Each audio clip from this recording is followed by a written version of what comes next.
I could have very much so lost my life. Thank God I didn't. Thank God.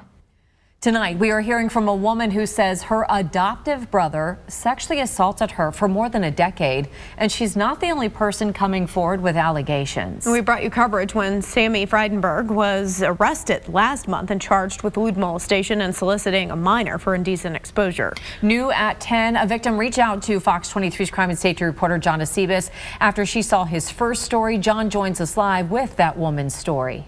Yeah, she tells me this has been ongoing for a long time. Actually, back in 2014, she tells me she reported all of this, but the case was dropped in Osage County. At that point, she felt like there was no hope. Now it's been reopened, and a full investigation is revealing disturbing details. The woman I spoke with believes Freidenberg will never see the light of day again.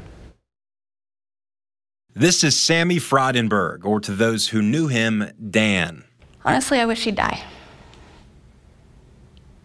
for exactly what he did to me, because that's how I feel a lot of the time and how I felt growing up. I'm sitting across from Alexis Freidenberg, his adoptive sister. How can you do that to your sister?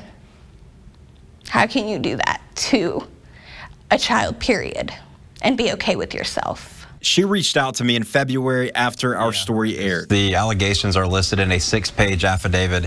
Has to be one of the more disturbing things that I personally have ever read, and I was only comfortable sharing just a small amount of that information for Sammy Freidenberg. She wanted to tell her story. She called me again this week and said it was time. I want justice. I want a change for the children.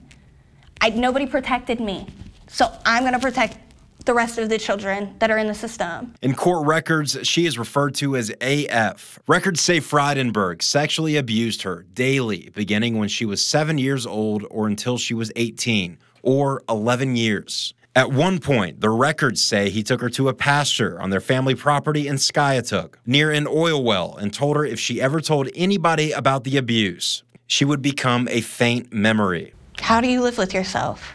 That's really not Alexis's concern so much anymore. She tells me seeing Freidenberg in jail on $1 million bond is enough for her right now. She thinks there is zero chance he will see the outside of prison walls again. The person that was supposed to protect me failed to do so.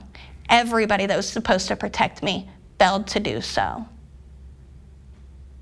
And I'm coming. I'm coming with a vengeance. The court records go on to say that an investigation was launched in 2014 in Osage County, but no charges were filed. The court records and the relaunched investigation say there were several victims, and one of the victims, parents admitted that they did not report the abuse to law enforcement or the Oklahoma Department of Human Services. I'm coming for all of them too.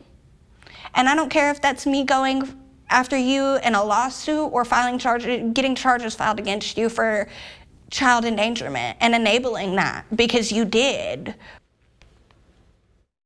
So as it stands right now, all the charges that Freidenberg faces are from 2004 to 2012 in Tulsa, but I spoke with the Osage County detective working that case. He said that abuse went from Osage County to Tulsa, and they believe there are at least 8 victims. He tells me there will be charges filed in Osage County in the near future. Covering news that matters, John Acebus, Fox 23 News. Well, Freidenberg is in the Tulsa County Jail on $1 million bond. He has a court date on March 28th. We know John will follow up on this story.